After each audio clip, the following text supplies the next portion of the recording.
교사의 사명론 1주차 강의를 시작하겠습니다. 먼저 이제 교회학교 교사란 누구인가입니다. 이 교회학교 교사라는 것은 이 구주이신 그리스도의 속죄 공로를 믿는 믿음으로 하나님과의 개인적인 관계를 경험한 자다. 다른 사람들에게 새롭거나 묵은 것들을 전하되 그가 보고 듣고 한 것을 말할 때에 그 사실을 다른 사람들이 부정할 수 없도록 전하는 사람이다. 말이 좀 어렵나요?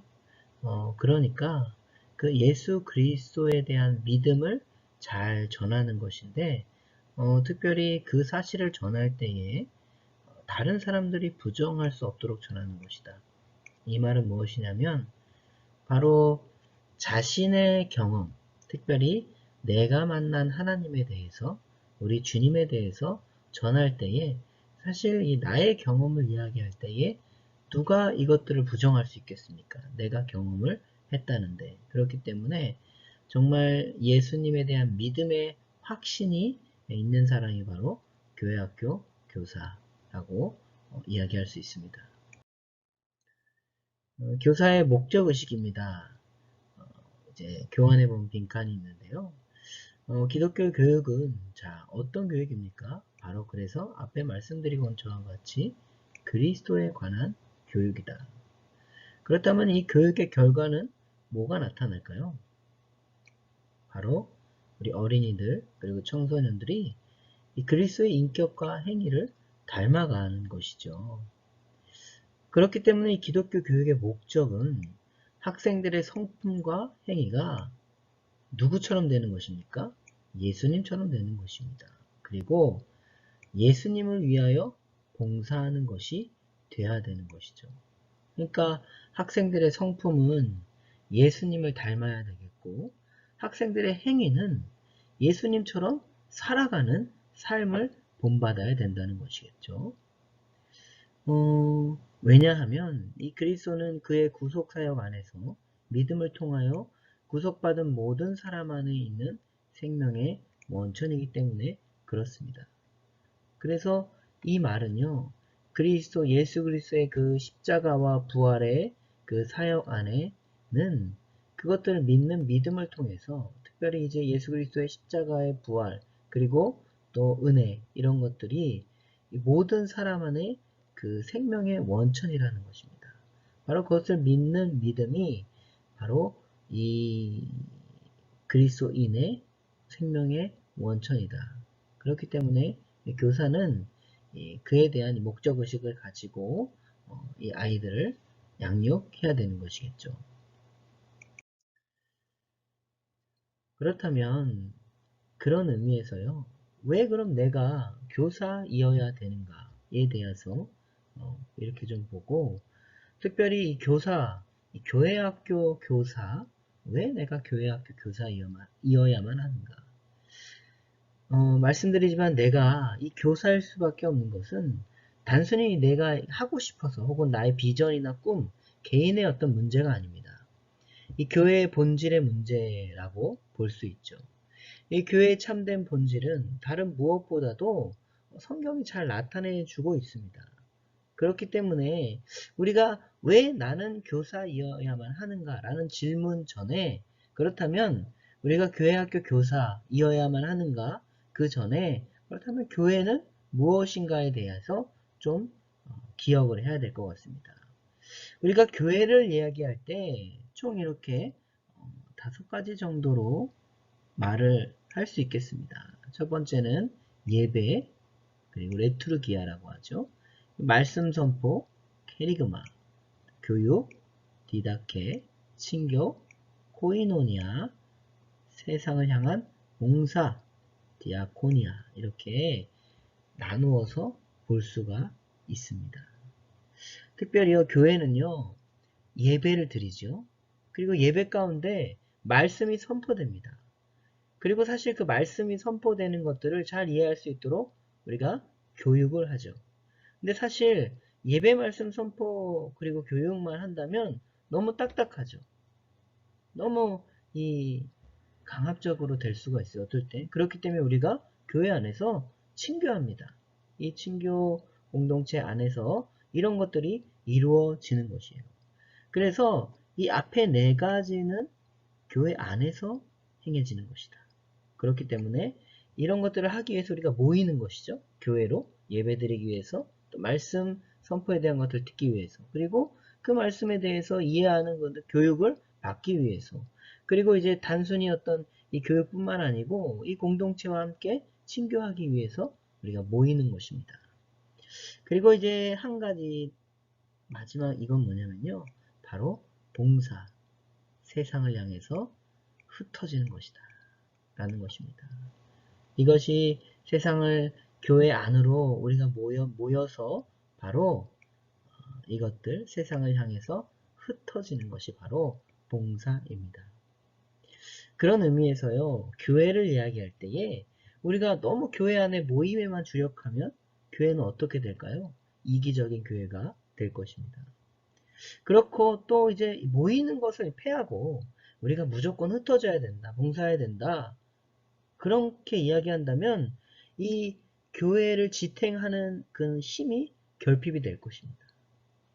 그런 의미에서 이 교회 그리고 교회 교육은요. 교회라는 터전을 바탕으로 일어나는 것이죠. 그래서 교회 교육이라고 할 때에 이 단순히 교회 학교 내에서만 일어나는 것이 아니고 이 교회 전체의 그런 영적인 힘과도 관계가 있습니다. 따라서 이 교회 전체가 교육을 행한다고 볼 수가 있는 것이죠.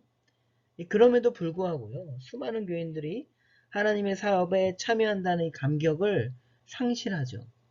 그래서 저들 자신의 헌신을 선택적인 것으로 이해하게 됩니다.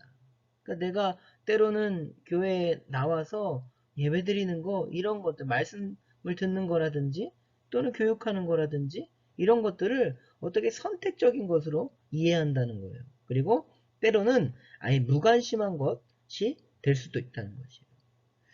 이런 일들은요. 교회의 본래적 사명, 믿는 자의 기본적 자세에 대한 무지 때문이라 할 수 있습니다.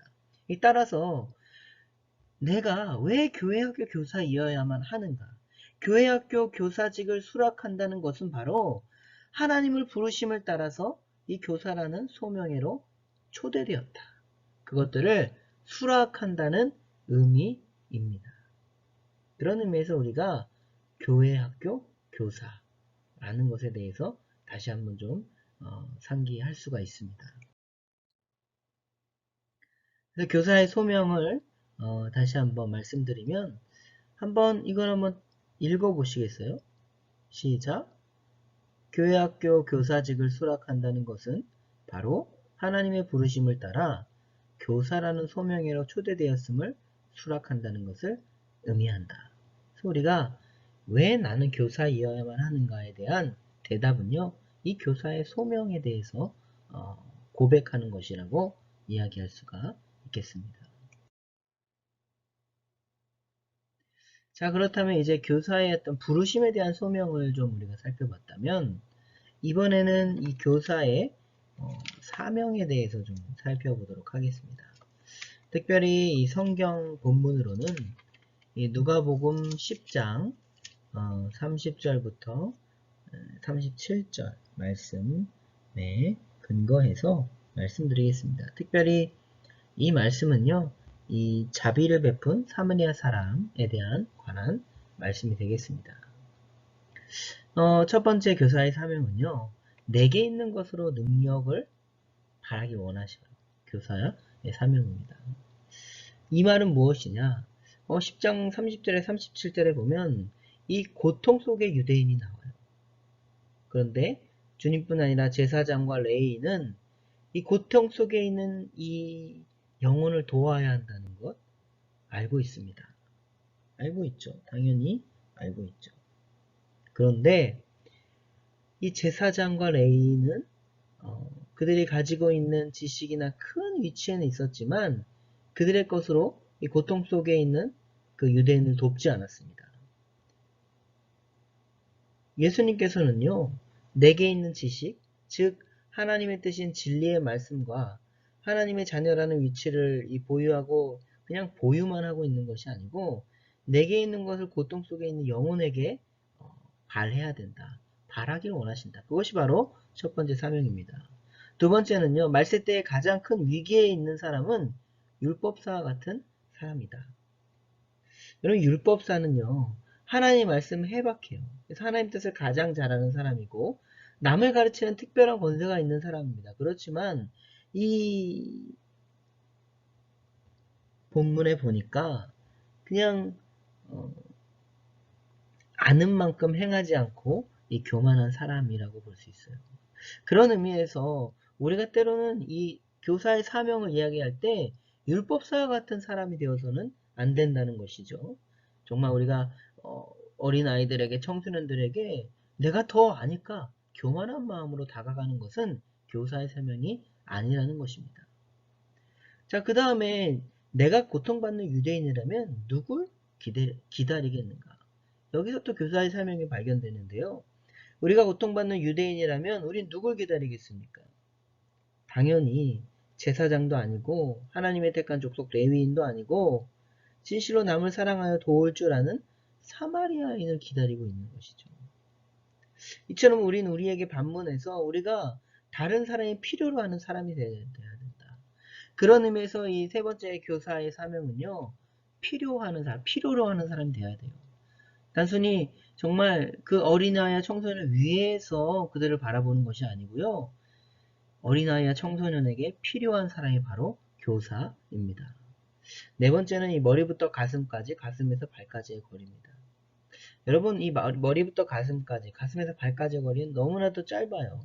저는 키가 작기 때문에 172 정도 됩니다. 제가 아주 충격적인 고백인데요. 그런데 머리부터 이 가슴까지, 가슴에서 발까지 보면은 가까워 보여요. 근데 중요한 거는 우리가 머리부터 이 가슴까지 가는, 그리고 가슴에서 느끼는 것을 발과 행동으로 하는 그런 거리가 엄청 멀다는 거예요. 우리가 주의 말씀을 듣고 마음으로 깨닫게 된 모든 것과 주님의 뜻을 알 때는 그대로 행해야지 열매 맺을 수가 있어요. 그런 면에서 교사의 사명 네 번째 뭐냐면요. 교사는 머리로 아는 것들이 가슴으로 내려가고 가슴에서 발과 손으로 행동으로 이어져야 된다는 것이에요. 자, 그리고 다섯 번째, 진정한 사명자는 예수 그리스도의 모습입니다. 이 말은 뭐냐면요. 행하는 것, 하나의 명령을 지키는 것, 다른 이들의 구원함을 얻기를 원하면서 이 고통 속의 사람들을 볼 때에 슬퍼하며 구원의 손길을 뻗는 사람이에요. 그러니까 예수 그리스도는 어떤 분이십니까? 우리가 정말 구원함을 얻길 바라시는 분이시잖아요. 그리고 예수님께서 눈물을 흘리셨어요. 고통 속에 있는 사람들을 보고 눈물을 흘리셨어요. 슬퍼하셨어요. 그리고 그들에게 손을 내밀어 주셨습니다. 그래서 교사의 사명 다섯 번째는 예수 그리스도의 모습을 담는 거예요. 울어줄 때는요. 기꺼이 울어줄 수 있어야 돼요. 어린이가 슬퍼요. 청소년이 슬퍼요. 울고 싶어요. 그러면 같이 울어줄 수 있는 사람 되어야 됩니다. 너무나도 기뻐해요. 그럼 같이 기뻐할 수 있는 사람이 되어야 된다는 것이죠. 여섯 번째, 주님은 흩어진 양머리를 생각하시면서 맡길 자를 찾으십니다. 이 양은요, 어둠 속에 탄식하는 그 양들을 보시면서 그들에게 맡길 진정한 목자를 주님께서 찾으시죠. 흩어진 양떼를 볼 때 주님께서 과연 나를 찾으시며 그들을 맡기실까? 우리 맡겨진 양머리를 얼마나 잘 보살피고 있는지, 우리가 이 교사의 사명을 이야기할 때에 그냥 내가 억지로 한다. 혹은 습관적으로 한다. 내가 10년 됐으니까 20년 됐으니까 한다. 하나님 보시기에 충성된 일꾼은 항상 주님을 기다리며 맡겨진 사람들에게 때를 따라 양식을 먹이는 자라 하셨어요. 그런 의미에서 이 교사의 사명은요. 정말 이 양떼들을 잘 돌볼 수 있는 그런 마음을 가져야 된다는 것이죠. 자, 마지막으로 고통받는 자의 탄식 소리를 들을 줄 알아야 됩니다. 여러분, 이거는 예수 그리스도의 모습과 일맥상통하죠. 에레미야 예가 4장 1절부터 4절에서 이 남유다를 속국으로 한 바벨론의 이 느부갓네살은 이 자기가 세워준 시드기야가 친애굽 정책을 펴지 않을 것이라고 생각했지만 시드기야는요 예레미야를 말을 듣지 않아요. 그리고 애굽한테 가서 친애굽 정책을 펴요. 그래서 이 느부갓네살이 분개하죠. 결국 이스라엘 이 남유다가 멸망하는 사건까지 오게 됩니다. 그래서 에레미야 선지자는 예루살렘 성전이 붕괴되는 모습 모든 것을 보고 슬퍼하였어요. 들깨는 오히려 젖을 내어 새끼를 먹이나 처녀 내 백성은 잔인하여 광야에 타조갔도다. 젖먹이가 목말라서 혀가 입천장에 붙음이여 어린아이가 떡을 구하나 떼어줄 사람이 없도다. 여러분 지금 세상의 어둠 속에서 탄식하는 이 어린 영혼들의 소리를 들을 줄 알아야 돼요. 그 어린이들, 청소년들이 얼마나 이 탄식의 소리를 하는지 몰라요. 제가 예전에 그 교사 시절에요. 이 청소년 학생이 있었습니다. 그런데 그 학생이 정말 밝아요. 겉은 너무 밝아요. 그리고 봉사도 잘해요. 그런데 항상 이 겉에는 잘하는 것처럼 보이지만 왠지 모르게 약간 그늘이진 것 같아요. 알고 보니까요. 그 집안이 너무 어려운 거예요.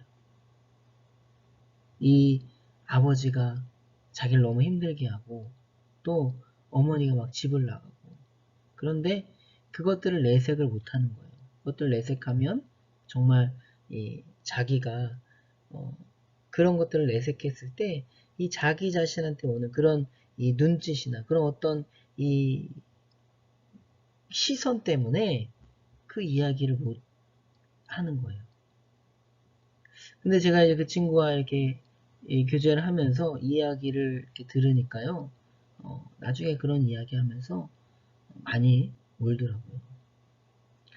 우리들은요, 그런 어린이들, 또 청소년들의 그 소리를 들을 줄 알아야 돼요. 우리가 우리의 말만 하는 게 교사가 아니라는 것입니다. 바로 들을 줄 아는 것이 교사라는 것이죠. 이런 교사의 사명을 가지고 우리가 나아가야 될 줄로 믿습니다.